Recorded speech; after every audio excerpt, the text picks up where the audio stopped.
ನಮಸ್ತೆ ನನ್ನ ಪ್ರಿಯ ವೀಕ್ಷಕರೇ, ನಮ್ಮ ರಕ್ಷಾ ಚಾನಲ್ಗೆ ಸ್ವಾಗತ ಅಂತ ಹೇಳ್ತಾ, ವೀಕ್ಷಕರೇ, ನಾನು ಒಂದು ಕಳೆದ ವಿಡಿಯೋದಲ್ಲಿ ಈ ಮದ್ದಿಡ ಬಗ್ಗೆ ಸ್ವಲ್ಪ ಹೇಳಿದ್ದೆ. ಈ ರೀತಿ ಅಂತಂದ್ಬಿಟ್ಟು ಮತ್ತು ಅದಕ್ಕೆ ಮದ್ದು ಕೂಡ ನಾನು ತೋರಿಸಿದ್ದೆ. ಅದರ ಫಲವಾಗಿ ನನಗೆ ಸಿಕ್ಕಾಬಟ್ಟೆ ಒಂದು ವಾಟ್ಸಪ್ಪಲ್ಲಿ ಭಾಳನೇ ಕಾಮೆಂಟ್ ಹಾಕಿದರು. ನೀವು ಯಾವಾಗಲೂ ಮಾಟ ಮಂತ್ರ ತಂತ್ರ ಇಂಥ ವಿದ್ಯೆನೇ ಹೇಳ್ತೀರಾ, ಈಗ ಕಳೆದ ವೀಡಿಯೋಲಿ ತೋರಿಸೋ ಆ ಥರದ್ದು ಮನುಷ್ಯನಿಗೆ ಭಾಳ ಒಂದು ಉಪಕಾರ ಆಗುತ್ತೆ. ಅಂಥದ್ದು ಮಾಡಿದಾಗ ಎಷ್ಟೋ ಜನಕ್ಕೆ ಅದು ಭಾಳನೂ, ಯಾಕೆ ಆರೋಗ್ಯ ಸರಿಗಿದ್ರೆ ತಾನೇ ಮಾಟ ಮಂತ್ರ ಅಂತ ಹೋಗುತ್ತೆ, ಪರಿಹಾರ ಮಾಡ್ಕೊಳಕ್ಕಾಗುತ್ತೆ. ನಮ್ಗೆ ಆರೋಗ್ಯ ಸರಿ ಇಲ್ಲ ಅಂದರೆ ಏನು ಮಾಡೋಕ್ಕಾಗುತ್ತೆ? ನಾವು ಪ್ರತಿಯೊಂದನ್ನು ನೋಡಿದಾಗೆಲ್ಲ ಇದರಿಂದ ಆಗಿದೆಯಾ ಅದರಿಂದ ಆಗಿದೆಯಾ ಅಂದ್ಕೊಳ್ತೀವಿ ಹೊರತು ಯಾವುದೇ ಒಂದು ಹಾಸ್ಪಿಟ್ಲಿಗೋ ಅಥವಾ ವೈದ್ಯರಲ್ಲೇ ತೋರಿಸ್ದಾಗಲೂ ಅದು ಹೋಗೋದಿಲ್ಲ. ನಮಗೆ ಭಾಳನೇ ಹಿಂಸೆ ಆಗುತ್ತೆ. ನೀವು ನಿನ್ನೆ ತೋರಿಸಿದಂಥ ಒಂದು ಕಳೆದ ವೀಡಿಯೋಲಿ ತೋರಿಸಿದಂಥ ಒಂದು ಮದ್ದಿಡಿದೆ ಅಂತ ತೋರಿಸಿದ್ರಿ. 100% ಪ್ರತಿಯೊಬ್ಬರಿಗೂ ಇದು ಮಾಡಿರ್ತಾರೆ, ಅದು ಖಂಡಿತ ಇದೆ ನೀವು ಹೇಳಿದ್ದೆಲ್ಲ ಅಂತ ಸಾಕಷ್ಟು ಜನ ನನಗೆ ಕೇಳಿದರು. ಅದೇ ರೀತಿ ಇದ್ರು ಕೆಲವೊಬ್ಬರಿಗೆ ಊಟದ್ದು, ಎಲ್ಲರಿಗೂ ಊಟ ಆದಮೇಲೆ ಎಲ್ಲರಿಗೂ ಇಷ್ಟ ಇರುತ್ತೆ. ಕೆಲವು ಫಂಕ್ಷನ್ಗಳ್ಗೆ ಹೋಗ್ತೀವಿ, ಆ ಫಂಕ್ಷನ್ಗಳು ಹೋದಾಗ ಅಲ್ಲಿ ಮಾಡೋಂಥ ಊಟಗಳು ನೋಡ್ತೀವಿ. ಆ ಊಟಗಳು ಮಾಡಬೇಕು, ತಿನ್ನಬೇಕಾದ್ರೆ ಕೈಯಲ್ಲಿ ಸಾಧ್ಯ ಆಗಲ್ಲ. ಬೆಳಗ್ಗೆ ಎದ್ರೇ ಹೊಟ್ಟೆ ಉಬ್ರಾಣೆ ಅಂತ ಹೇಳ್ತೀವಿ, ಹೊಟ್ಟೆ ಊದ್ಕೊಳ್ಳೋದು, ಹೊಟ್ಟೆ ಉಬ್ರಾಣೆ ಆಗೋದು, ಕತ್ತಲ್ಲಿ ಈ ನಂಜು ಅಂತ ಹೇಳ್ತೀವಿ. ಈ ನಂಜು ಅಂದರೆ ಅದು ಒಂಥರ ಉರಿಯುತ್ತೆ, ಕತ್ತತ್ರ ಉರಿಯುತ್ತೆ ನಂಜು ಅನ್ನೋದು, ಆ ಥರ ಆಗೋದು. ಆಮೇಲೆ ಜನಗಳು ಊಟ ಆದಮೇಲೆ ಎಷ್ಟು ಜನ ಒಂದು ಫಂಕ್ಷನ್ ಮೇಲೆ ಇರ್ತದೆ, ಅಲ್ಲಿ ದೊಡ್ಡದಾಗಿ ತೇಗೋದು, ಕ್ಷಣಕ್ಕೂ ತೇಗ್ತಾ ಇರೋದು. ಆ ತೇಗ್ತಾ ಇದ್ದಾಗ ಏನಾಗ್ತದೆ, ಅಷ್ಟು ಜೋರಾಗಿ ತೇಗಿದಾಗ ಅಕ್ಕಪಕ್ಕ ಇರೋರಂತ ತಿರುಗಿ ಇವ್ರ ಪಕ್ಕಕ್ಕೆ ನೋಡ್ತಾರೆ. ಅವಾಗ ಏನಾಗುತ್ತೆ, ಅವ್ರಿಗೆ ಒಂಥರ ಹಿಂಸೆ ಆಗುತ್ತೆ. ದೇಖಲೇಬೇಕು, ದೇಖಲಿಲ್ಲ ಅಂದರೆ ಅದು ಆಗೋದಿಲ್ಲ, ಹಿಂಸೆ ಕೊಡುತ್ತೆ. ಹಾಗಾಗಿ ಇಂಥದ್ದು. ಮತ್ತು ಕೆಲವೊಂದು ಒಬ್ರಿಗಂತೂ ಟೈಮ್ಗೆ ಊಟ ಮಾಡೋಕ್ಕಾಗಲ್ಲ. ಕೆಲವು ಕೆಲಸದಲ್ಲಿ ಇರ್ತೀರ, ಕೆಲವು ಹೆಣ್ಮಕ್ಳಂತೂ ಮನೆ ಕೆಲಸ ಮುಗಿಯೋ ತನಕ ಟಿಫನ್ನು ತಿನ್ನಲ್ಲ, ಏನೂ ತಿನ್ನಲ್ಲ ಅವರು. ಅದೇನಾಗ್ತಾ ಹೋಗ್ತಾ ಆ್ಯಸಿಡಿಟಿ ಅಂತ ಆಗುತ್ತೆ. ಆ್ಯಸಿಡಿಟಿ ಅಥವಾ ಹೊಟ್ಟೆ ಊದ್ಕೊಳ್ಳೋದು, ಅಥವಾ ಹೊಟ್ಟೆ ಉಬ್ಬರ, ಅಥವಾ ಗ್ಯಾಸ್ಟ್ರಿಕ್ಕು, ಈ ಥರ ಅದು ಒಂದು ರೀತಿ ಬಂದರೆ ನೋಡಿ, ಪ್ರತಿಯೊಂದಕ್ಕೂ ಔಷಧಿ ಇದೆ. ಆದರೆ ಈ ಒಂದು ಕಾಯಿಲೆ ಬಂದ್ಬಿಡ್ತು ಅಂದರೆ ಮನುಷ್ಯನಿಗೆ ಜೀವನ ಪೂರ್ತಿ ಮಾತ್ರೆಗಳು, ಶಿರಪ್ಗಳು ತಿಂತಾನೆ ಇರಬೇಕು. ಕೆಲವ್ರಿಗಂತೂ ಮೋಷನ್ನೇ ಹೋಗಲ್ಲ, ಪಿಕ್ಕೆಗಳ ರೀತಿಲಿ ಹೋಗ್ತಾರೆ. ಅದನ್ಗೆ ಅವ್ರು ಪಡೋ ಕಷ್ಟ ಆವಾಗಲೇ ಅವ್ರಿಗೆ ಅಷ್ಟು ನೋವಿರುತ್ತೆ. ಅದು ಅಷ್ಟು ಬಿಡಬೇಕು ಅಂದ್ರೆ ಅವ್ರಿಗೆ ಕಷ್ಟ ಇರುತ್ತೆ. ಇನ್ನು ಕೆಲವ್ರಿಗಂತೂ ಭಾಳ ಒಂದು ಹಿಂಸೆ ಜೀವನ. ಇದೊಂದರಿಂದ ಏನಪ್ಪ ಎಲ್ಲ ಇದೆ, ಒಂದು ತಿನ್ನೋ ಊಟ ನಮಗೆ ಆಗ್ತಾ ಇಲ್ವಲ್ಲ, ದೇವ್ರು ಏನು ನಮಗೆ ಎಲ್ಲ ಕೊಟ್ಟು ತಿನ್ನೋಕ್ಕೆ ಬಾಯಿ ಕೊಟ್ಟಿಲ್ವಲ್ಲ ಅನ್ನೋದು ಕೆಲವರು ಕೂಡ ಇದೆ. ಇದು ಸಾವಿರಾರು ಥರ ಕಾಯಿಲೆಗಳು ಬರುತ್ತೆ. ಕೆಲವ್ರಿಗಂತೂ ಹಲ್ಲಲ್ಲೇ ಹಿಡ್ಕೊಂಬಿಡ್ತೀವಿ. ಈ ಮಜಲ್ ಕ್ಯಾಸ್ಯೋ ಅಂತ ಹೇಳ್ತೀವಿ ನಾವು ಸಾಮಾನ್ಯವಾಗಿ ಅದನ್ನು. ಈ ಮಜಲ್ ಕ್ಯಾಸ್ಯೋ ಅಂತ ಹೇಳ್ತೀವಿ ಅಂದರೆ ಸೊಂಟದ ಹತ್ರ ಅಲ್ಲೇ ಹಿಡ್ಕೊಂಬಿಡೋದು, ಬೆನ್ನ ಹತ್ರ ಹಿಡ್ಕೊಂಬಿಡೋದು, ಕಾಲ ಹತ್ರ ಹಿಡ್ಕೊಳ್ಳೋದು, ನೆಕ್ ಇಟ್ಕೊಳ್ಳೋದು, ಇದೆಲ್ಲ ಇದ್ರ ಪ್ರಭಾವನೇ. ಒಬ್ಬೊಬ್ರಿಗೆ ಒಂದೊಂದು ಥರ. ಇನ್ನು ಕೆಲವ್ರಿಗೆ ತಲೆನೋವು, ಬೆಳಗ್ಗೆ ಎದ್ರೇ ತಲೆನೋವು, ಅಂದರೆ ಈ ಮೈಗ್ರೇನ್ ಅಂತ ಹೇಳ್ತಾರೆ ಕೆಲವರು. ಆ ರೀತಿ ಬೆಳಗ್ಗೆ ಎದ್ದ ತಕ್ಷಣ ತಲೆನೋವು ಸ್ಟಾರ್ಟ್ ಆಗಿಬಿಡುತ್ತೆ. ಕೆಲವ್ರಿಗೆ ಅರ್ಧ ತಲೆನೋವು ಇರ್ಬೋದು, ಕೆಲವ್ರಿಗೆ ಪೂರ್ತಿ ತಲೆನೋವು ಇರ್ಬೋದು, ಈ ರೀತಿ ನಾನಾ ಥರ. ಇನ್ನು ಕೆಲವ್ರಿಗಂತೂ ಈ ವಾಯಿ ಥರ ಕಾಲುಗಳು ಎಳ್ಕೊಳ್ಳೋ ಅಂಥದ್ದು, ಥರ ಕಾಲುಗಳು ಬೆರಳುಗಳೆಲ್ಲ ಸೊಟ್ಟ ಥರ ಒಂದು ಥರ ಈ ಪ್ಯಾರಾಲಿಸಿಸ್ ಹೊಡೆಯೋ ಥರ ಕಾಲುಗಳು ಎಳ್ಕೊಂಬಿಡುತ್ತೆ ಅವ್ರಿಗೆ.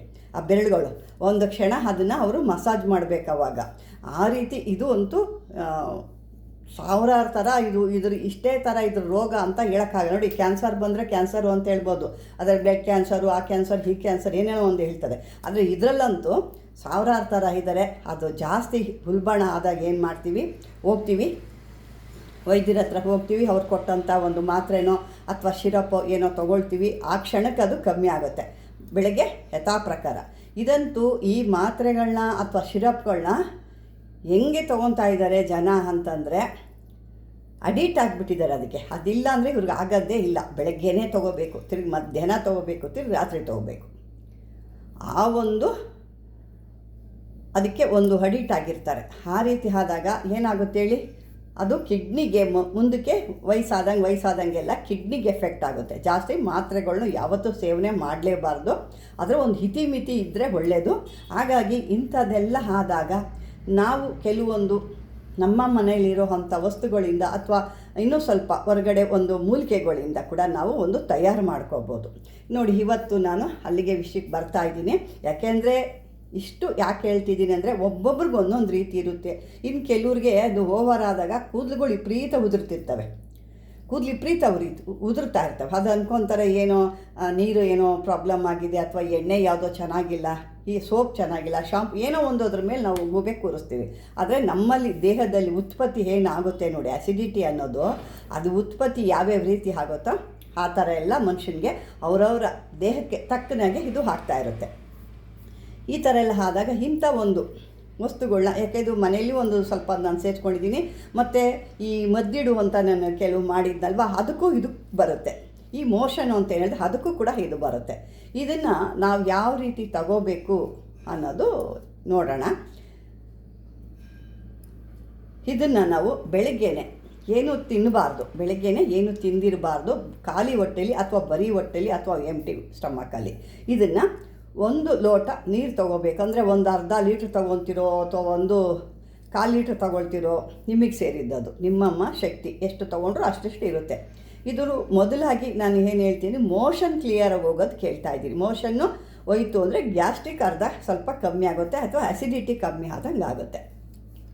1 ಲೋಟ ನೀರು ಅಥವಾ ಅರ್ಧ ಲೀಟ್ರ್ ನೀರನ್ನ ತೊಗೋಬೇಕು. ಅದಕ್ಕೆ 1 ಸ್ಪೂನು ನೋಡಿ, ಇದಕ್ಕೆ ಸ್ಟೀಲ್ಗಳೆಲ್ಲ ಹಾಕಬಾರ್ದು ನಾವು. ಸ್ಟೀಲ್ ಹಾಕಿದಾಗ ಅದು ಸ್ಟೀಲ್ದು ಇದಾಗುತ್ತೆ. ನಾನು ನೋಡಿ ಇದಕ್ಕೆ ಇಷ್ಟು ತೊಗೋಬೇಕು. ಅಂದರೆ ಜಾಸ್ತಿ ಮೋಷನ್ ಆಗ್ತಾಯಿಲ್ಲ, ಭಾಳ ಗಟ್ಟಿ ಇದೆ, ನನಗೆ ಹಿಂಸೆ ಆಗುತ್ತೆ ಅನ್ನೋರು 1 ಸ್ಪೂನ್, ಇಷ್ಟು ತುಂಬ ಸ್ಪೂನು ತೊಗೋಬೇಕು ಅರ್ಧ ಲೀಟ್ರ್ ನೀರಿಗೆ. ತೊಗೊಂಡಾಗ ಈ ಬೆಳಗ್ಗೆನೇ ಇದನ್ನು ಕುಡಿಬೇಕು. ನಿಮ್ಗೆ ಒಟ್ಟಿಗೆ ಕುಡಿಯೋಕ್ಕಾಗಲಿಲ್ಲ ಅಂದರೆ ಸ್ವಲ್ಪ ಸ್ವಲ್ಪ ಸ್ವಲ್ಪ ಕುಡಿತಾ ಇರ್ಬೋದು. ಮತ್ತು ಸ್ವಲ್ಪ ನಿಮಗೆ ಎಷ್ಟು ಬಿಸಿ ಬೇಕು, ಎಷ್ಟು ನಿಮ್ಮ ದೇಹಕ್ಕೆ ಎಷ್ಟು ಒಂದು ಶಕ್ತಿ ಇದೆ ಅಷ್ಟು ಬಿಸಿ ಮಾತ್ರ ಕುಡೀರಿ. ಜಾಸ್ತಿ ಬಿಸಿ ಕುಡಿಯೋಕ್ಕೆ ಹೋಗಬೇಡಿ. ನಿಮಗೆ ಎಷ್ಟು ಬೇಕನ್ಸುತ್ತೋ, ಎಷ್ಟು ಹಿತ ಅನಿಸುತ್ತೋ ಅಷ್ಟನ್ನು ನೀವು ಕುಡಿಬೋದು. ಇದನ್ನು ಕುಡಿದಾಗ ನಿಮಗೆ ಒಂದು ಸರಿ ಅಲ್ಲ ಅಂದರೆ 3-4 ಸರಿ ಕೂಡ ನಿಮಗೆ ಮೋಷನ್ ಹೋಗ್ಬೋದು.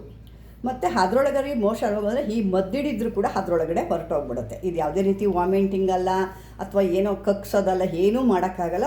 ವಾಮಿಂಟಿಂಗ್ ಈ ಒಂದು ಕ್ರಿಯೆ ಏನಪ್ಪ ಅಂತಂದರೆ, ಈ ಮೋಷನ್ ಹೋಗ್ದಿರೋರು ಅಥವಾ ಮದ್ದಿಡಿರೋದು ಎರಡರಲ್ಲೂ ಅದರಲ್ಲೇ ಕೆಲಸ ಆಗುತ್ತೆ. ಒಂದೇ ಇದರಲ್ಲಿ 2 ಕೆಲಸ ಆಗುತ್ತೆ ನಿಮಗೆ. ಇದರಲ್ಲಿ ಈ ರೀತಿ ಹೋಗುತ್ತೆ.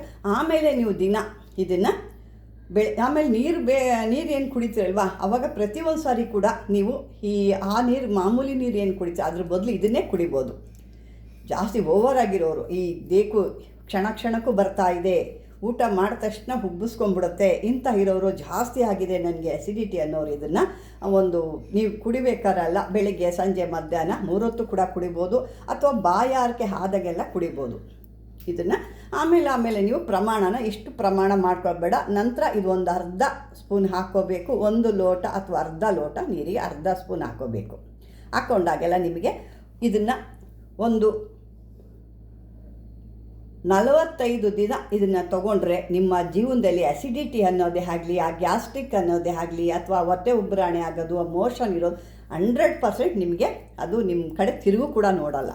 ಅಷ್ಟು ಅದ್ಭುತವಾದಂಥದ್ದು ಇದು. ಮತ್ತು ಮದ್ದಿಡ್ಗೂ ಕೂಡ ಬರುತ್ತೆ ಅಂತ ಹೇಳಿದ್ದೇನೆ, ಆ ಥರನೂ ಆಗುತ್ತೆ. ಮತ್ತು ಇದು ನಾನು ಹೇಳಿದ್ದೇನು, ಊಟ ಸೇರಲ್ಲ. ಕೆಲವ್ರಿಗೆ ಊಟ ಮಾಡಬೇಕು ಅಂತ ಇಚ್ಛೆ ಇದೆ, ಮಾಡಿದ್ರೆ ಈ ರೀತಿ ಪ್ರಾಬ್ಲಮ್. ಇನ್ನು ಕೆಲವ್ರಿಗಂತೂ ಅರ್ಧ ಗಂಟೆ ತಿಂತಾನೇ ಇರಬೇಕು, ಹೊಟ್ಟೆನೇ ತುಂಬಲ್ಲ ಅವ್ರಿಗೆ.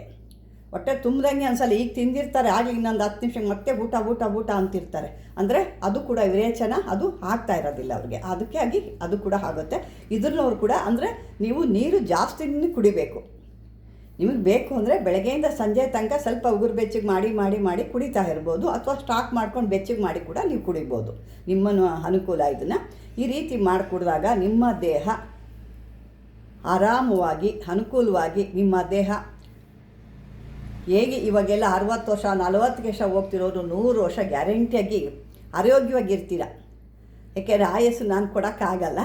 ಆರೋಗ್ಯ ನಾವು ಮಾಡ್ಬೋದಷ್ಟೇ. ಆರೋಗ್ಯದನ್ನು ನೀವು ನಿಮ್ಮ ದೇಹಕ್ಕೆ ನೀವು ಮಾಡಿಕೊಂಡಾಗ ನಿರಾರೋಗ್ಯ ಆಗಿ ಒಳ್ಳೆ ರೀತಿಲಿ ಇರ್ತೀರ. ಅಂದರೆ ಆದಷ್ಟು ನೀವು ಇದನ್ನು ತಗೊಳ್ಳಿ ಬಿಡಲಿ, ನೀರನ್ನು ಜಾಸ್ತಿ ಕುಡೀರಿ. ಅದರಲ್ಲಿ ಈ ಬೇಸಿಗೆ ಇದ್ದಾಗ ನೀರನ್ನು ಜಾಸ್ತಿ ಕುಡೀರಿ. ಮತ್ತು ನೀರಿನ ಅಂಶ ಇರುವಂಥ ಹಣ್ಣುಗಳನ್ನ, ಸೌತೆಕಾಯಿಗಳನ್ನ ಎಚ್ಚೆತ್ತವಾಗಿ ತಿನ್ನಿ ಅಂತ ಹೇಳ್ತಾ ವೀಕ್ಷಕರೇ, ಇದೊಂದು ಆಮೇಲೆ ನಾನು ಇದನ್ನು ಮಾಡಬೇಕಾದ್ರೆ ಸುಮ್ಮನೆ ಅದನ್ನು ಮಾಡಲ್ಲ, ಧನ್ವಂತರಿ ಒಂದು ಪ್ರಯೋಗ ಮಾಡ್ತೀನಿ. ಧನ್ವಂತರಿ ಮಂತ್ರ ಹೇಳಿ ಅದಕ್ಕೆ ಅಭಿಮಂತ್ರಿಸ್ಬಿಟ್ಟೆ ನಾನು ಮಾಡೋ ಅಂಥದ್ದು, ಸುಮ್ಮನೆ ಮಾಡಲಿಕ್ಕಾಗಲ್ಲ ಇದೆಲ್ಲ.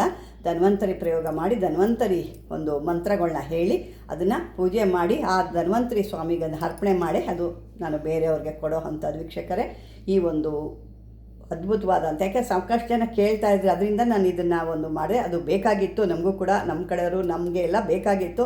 ಆದರೆ ಅದನ್ನು ಮಾಡ್ಕೊಳ್ಳೋಕ್ಕೆ ನಮಗೆ ಸಮಯ ಇರಲಿಲ್ಲ. ಇವತ್ತು ಕೇಳಿದಂಥವ್ರು ನಿಜವಾಗ್ಲೂ ಧನ್ಯವಾದ ಅಂತಲೇ ಹೇಳಬೇಕು, ಅವರಿಂದನೇ ಇವತ್ತು ಇದನ್ನು ಮಾಡಿದ್ದು. ಇದನ್ನು ನೀವು ಕೂಡ ಬಳಸ್ಕೊಂಡು ನಿಮ್ಮ ಒಂದು ದೇಹ ಆರೋಗ್ಯನ ನೋಡ್ಕೊಳ್ಳಿ ಅಂತ ಹೇಳ್ತಾ, ಮಾಮೂಲಿಯಾಗಿ ನಿಮ್ಮ ಈ ವಿಡಿಯೋ ನಿಮ್ಗೆ ಇಷ್ಟವಾದರೆ ಲೈಕ್ ಮಾಡಿ, ಶೇರ್ ಮಾಡಿ, ಸಬ್ಸ್ಕ್ರೈಬರ್ ಮಾಡ್ಕೊಳ್ಳಿ ಅಂತ ಹೇಳ್ತಾ ಧನ್ಯವಾದಗಳು ವೀಕ್ಷಕರು.